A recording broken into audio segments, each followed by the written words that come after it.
The thunder of hooves echoed through Whispering Pines Canyon as August Everett raced against time. The single length of rope tied to his saddle, the only tool he carried into what many would consider certain death. The rising floodwaters had already claimed 2 lives in the county, but the thought of 12 young women trapped in the narrow passage ahead drove him forward with reckless determination. He'd heard their cries for help while tracking a stray from his herd, and now nothing else mattered. Colorado Territory, 1876. The spring had been unusually wet, turning the normally manageable creek beds into raging torrents that carved new paths through the landscape. August guided his stallion, Thunderclap, along the ridge overlooking the canyon, scanning for any sign of the schoolhouse outing gone terribly wrong. "Hold on," he shouted, though he knew the wind would carry his voice away before it reached anyone below. The canyon walls narrowed ahead, and he spotted them, a dozen young women clinging to a rocky outcrop as water swirled violently around them, rising by the minute.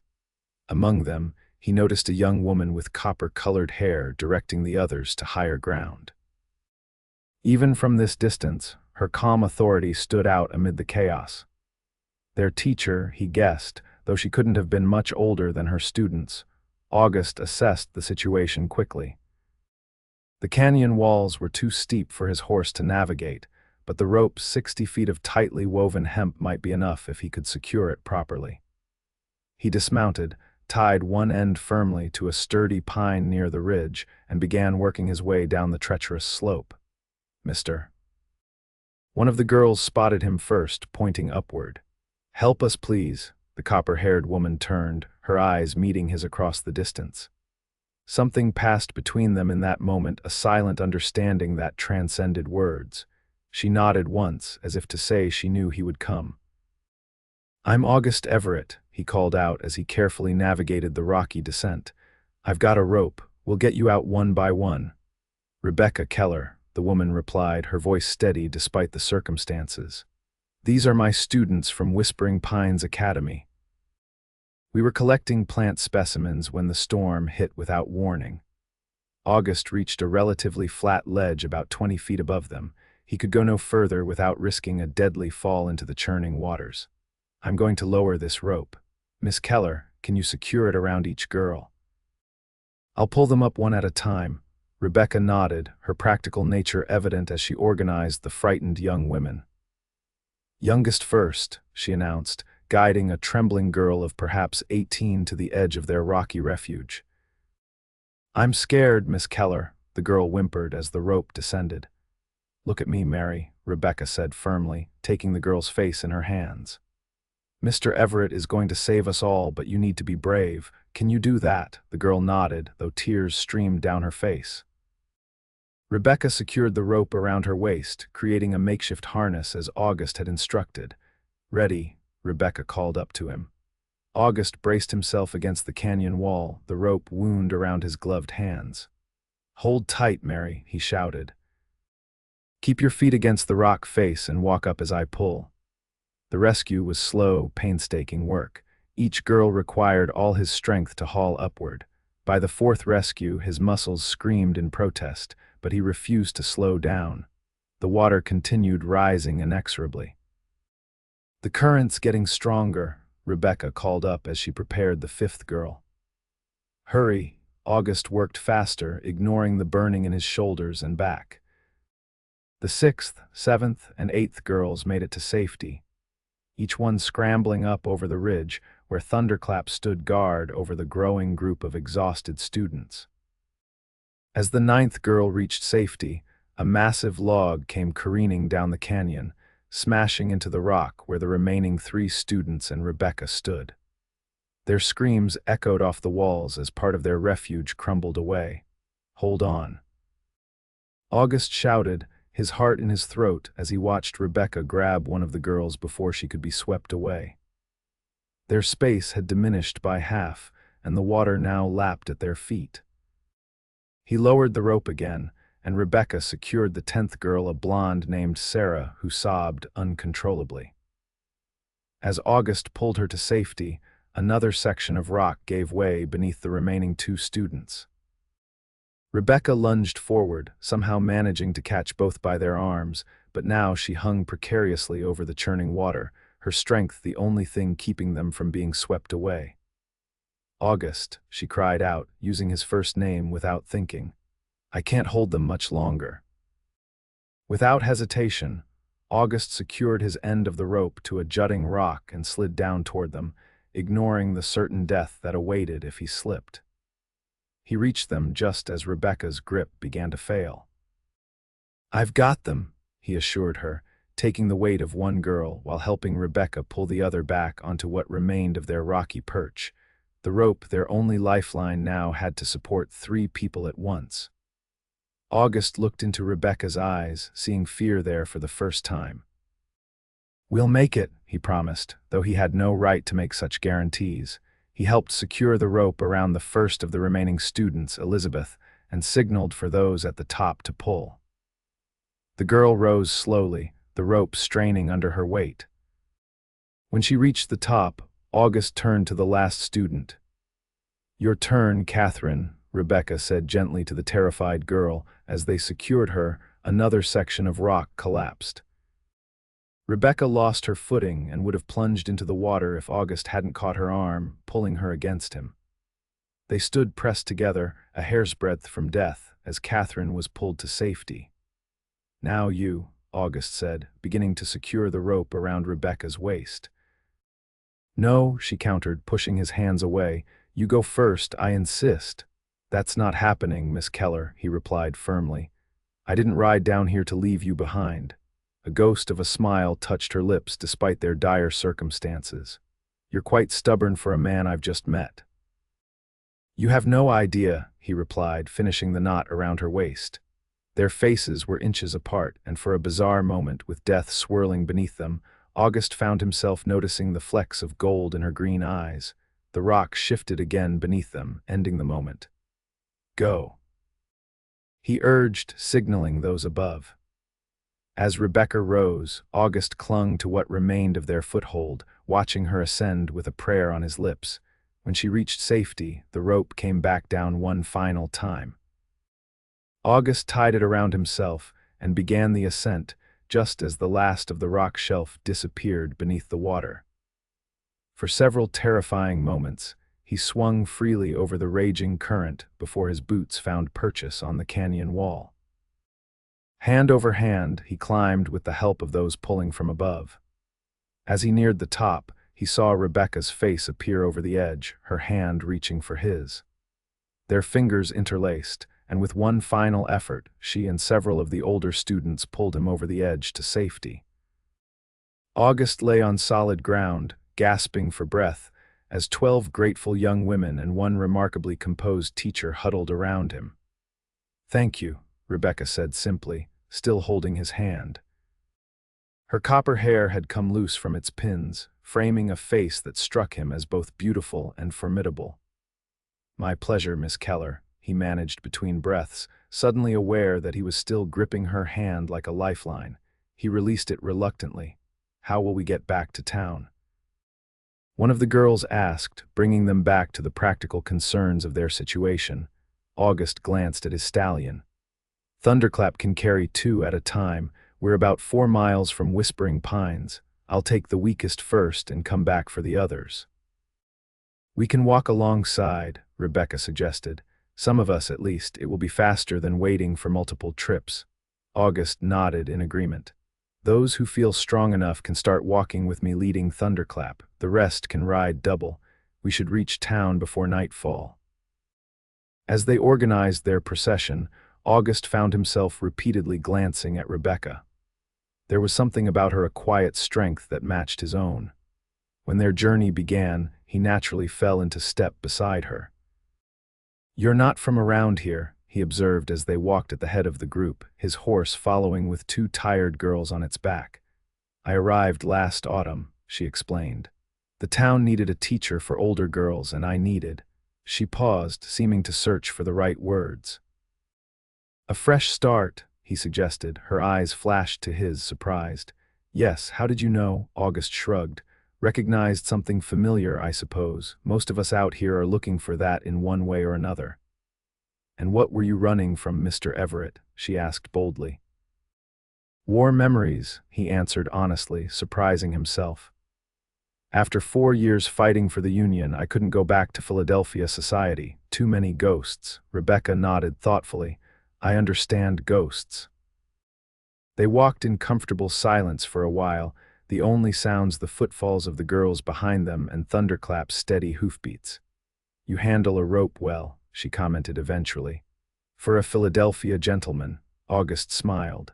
7 years on a cattle ranch teaches a man a few things. The lazy E isn't much compared to some spreads, but it's mine. I've heard of your ranch, Rebecca said. The children talk about your Appaloosas. You should bring your students for a proper visit, he suggested. When you're not fleeing floodwaters, that is. Her laughter, unexpected and musical, caught him off guard.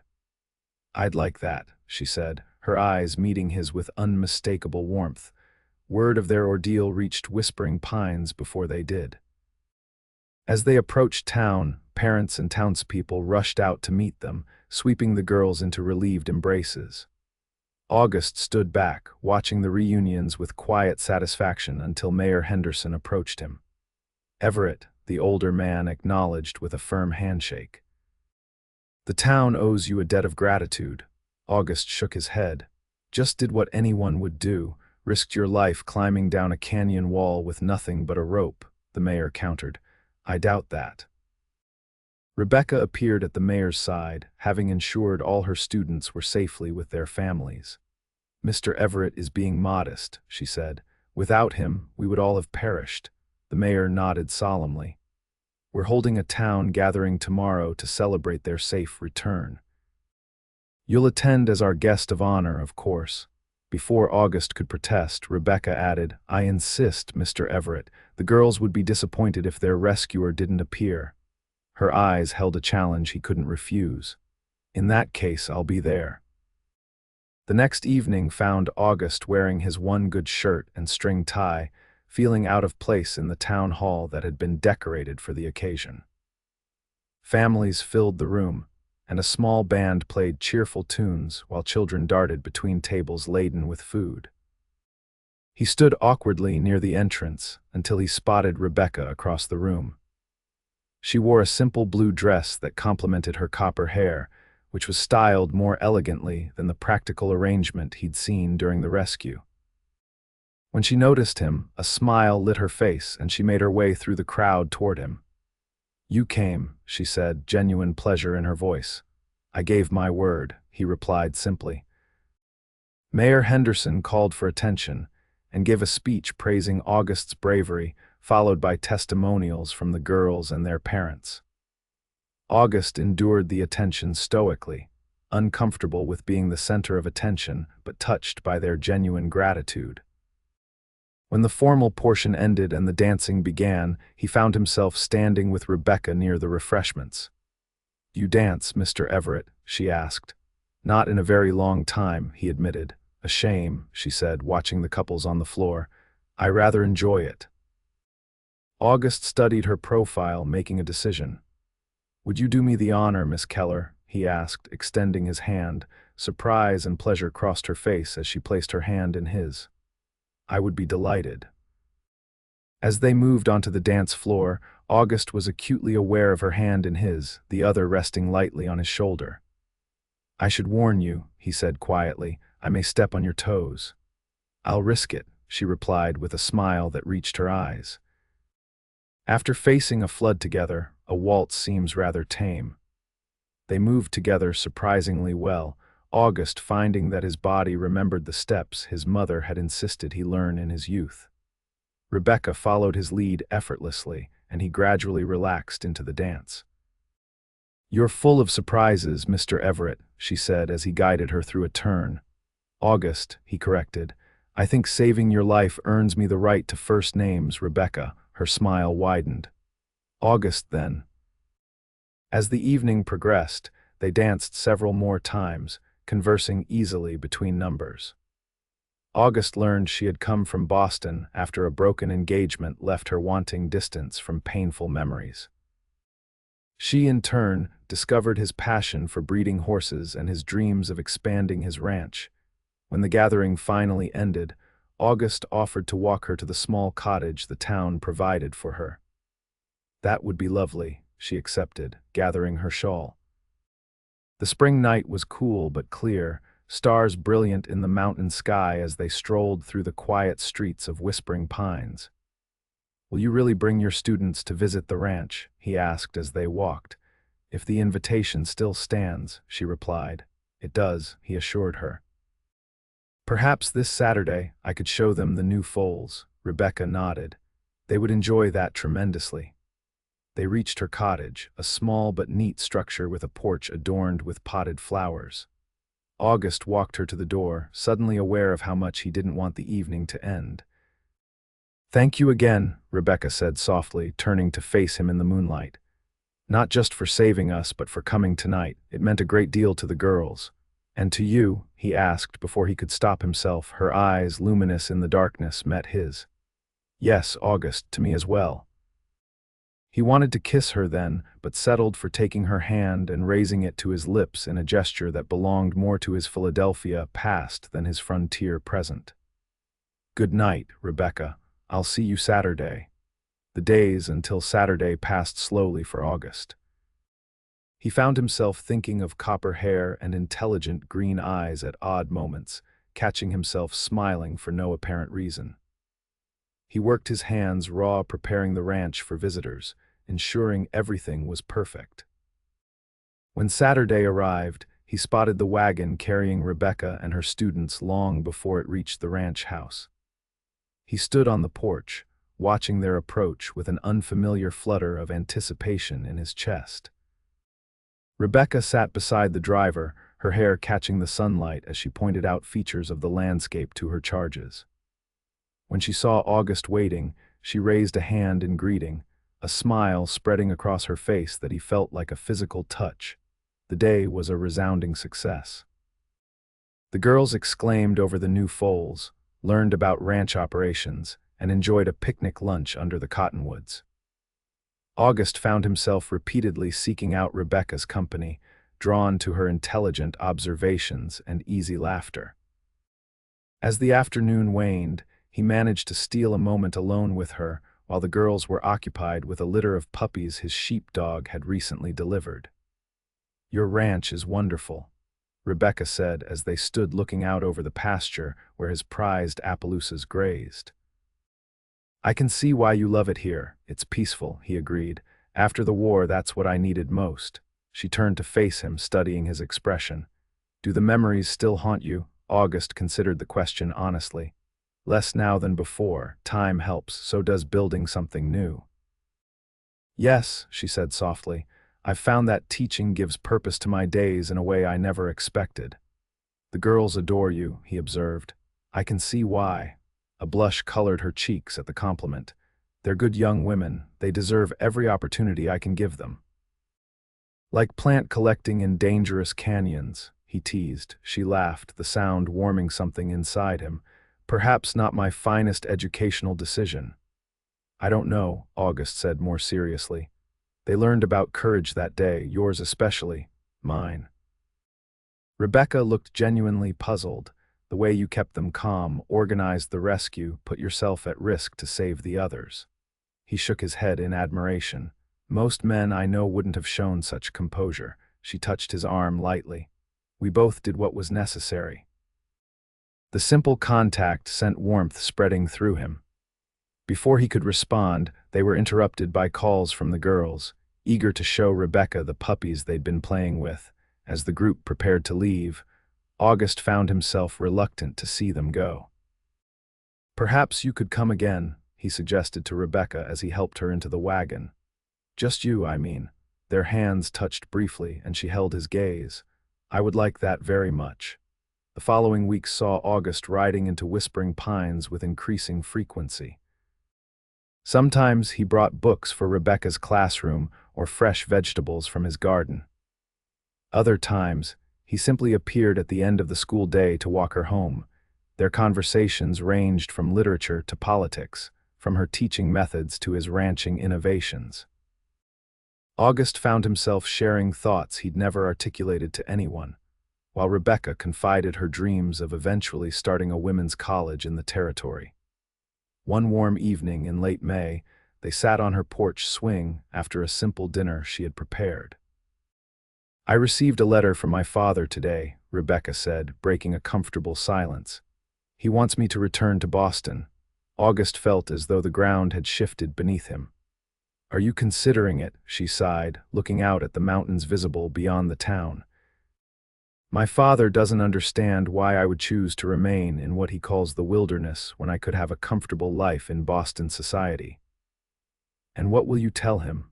August asked, trying to keep his voice neutral despite the sudden tightness in his chest.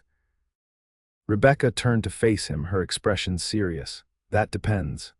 "On what?" "On whether I have a compelling reason to stay."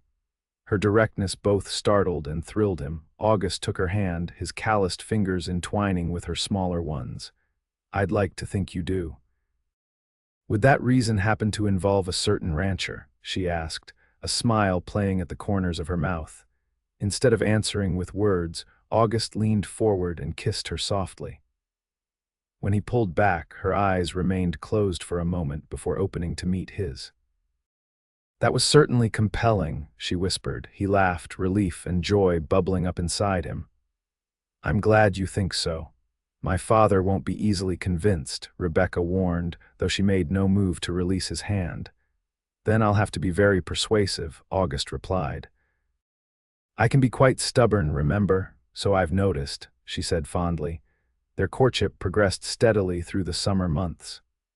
August became a familiar figure at school functions, while Rebecca spent weekends helping around the ranch.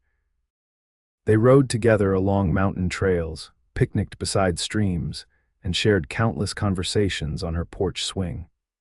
In August, when Rebecca's father arrived unexpectedly from Boston, August faced perhaps his greatest challenge yet.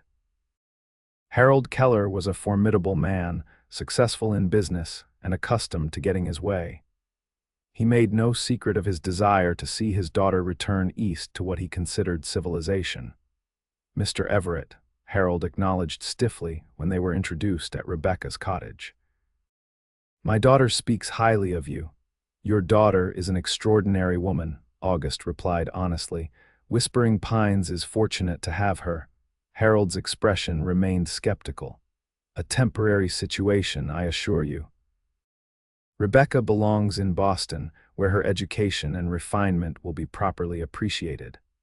August felt Rebecca tense beside him, but maintained his composure.